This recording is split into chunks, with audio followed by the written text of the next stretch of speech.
આખા ગામને દબાવે અને આખું ગામ જોઈ રે, એ શરમનો વિષય છે. એક બેનના ઘરની આગે આ બધું બંધ કરી દીધું અને કોઈ એને કઈ કે નહીં. મામલતદાર શું ન્યાય કરતો? આપડે હાથ ભાંગી ગયા છે? મામલતદાર હાટું જીવીએ છે આપણે? આટલી હદે ખોટું થયું. આ કોર્ટમાં ગયો ભાઈ, તોય નિર્ણય નો દીધો અમને. આજે 8 વર્ષ આ નિર્ણય થઈ ગયો. જેને મને ફાંસીએ ચડાવે ફાંસીએ ચડાવી દે. ધારાસભ્ય ફાંસી ફંદે લટકાડે આ નિર્ણય કર્યો છે. કોના હિંમત છે એમ જોઈએ છે.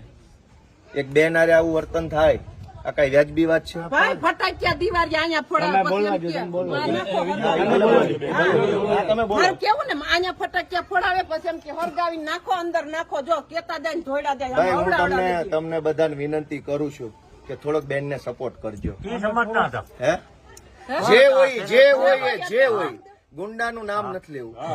તમે બધા ભવિષ્યમાં ગમે જ્ઞાતિના હો, આ બધી જ્ઞાતિના છે, બધા ધર્મના માણસો. ખોટું થતું એને બોલવાની ફરજ તો બધા ધર્મમાં લખી છે કે નથી લખી? બધાના પોતપોતાના ધર્મ ગ્રંથોમાં છે કે નહીં? તો આ બેન ને બીજી વાર હતો, હું પાછો આવીશ.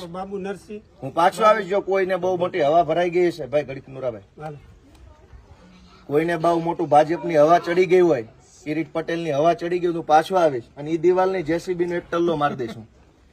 થોડાક દી ખમો, મને નવરા પડે મશીન લઈને હું આવીશ અને કોણ મને ફાંસી ચડાવું જોઈ લઈશ. આટલી હદે નાગાઈ કરવાની, આટલી હદે દાદાગીરી. કારણ કે માધવનું માણસ બોલે એમ નથી એટલે કરી. ભાજપના માણસ એટલે આપણે આમાં રેકોર્ડિંગ કરીને પછી બધાને બાટે. ના બાટે પણ અમારે આપી દો. આખી ગુજરાત ને બતાવો કે બેન આરે ભાજપના ગુંડાઓ છે એ કેવું વર્તન કરે. આ મેન ગેટ છે, થોડાક પાછા હટીને બતાવો તો. બધા પાછા હટી જાવ, શું ઘટના બની. આ મેન ગેટ છે બેનના ઘરનો. થોડા ભાઈ પાછા હટી જાવ, બધા નીચે હટી જાવ. હટી જાવ બધા, બતાવો તો બેલા બતાવવા દો. આમળો હટાવો. આ બેન નું ઘર છે. આ વિશાળ અડમતિયા ગામ છે, ભેસાણ તાલુકાનું. આ મેન ગેટ છે એનું. હવે અહીંયા ભાજપના માણસે બેલા મૂકી દીધા અહીંયા સળંગ. આ બધા અમે હાથે અડસેલ્યા. 8 વર્ષથી આ ગેટ બંધ કરી દીધો. આવી નાગાઈ કરવાની, દાદાગીરી. શું કામ? તો કે હું ભાજપનો માણસ છું એટલે દાદાગીરી કરી. શું કામ?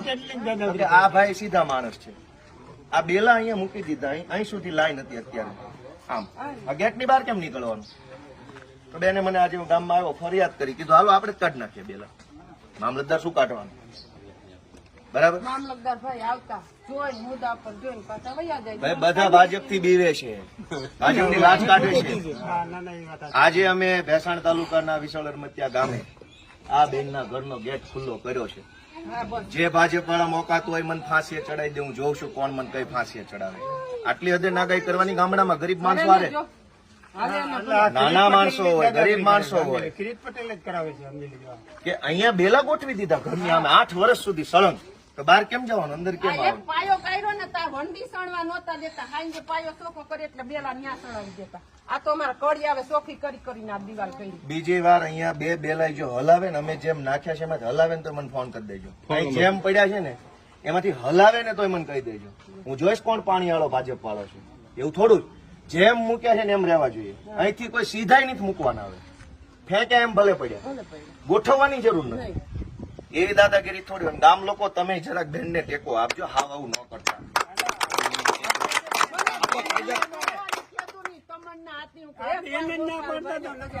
કાંઈ વાંધો નહીં. હવે હું બધાની રજા લઉં છું. ટેકો રાખજો જરા. બરાબર. હાલો.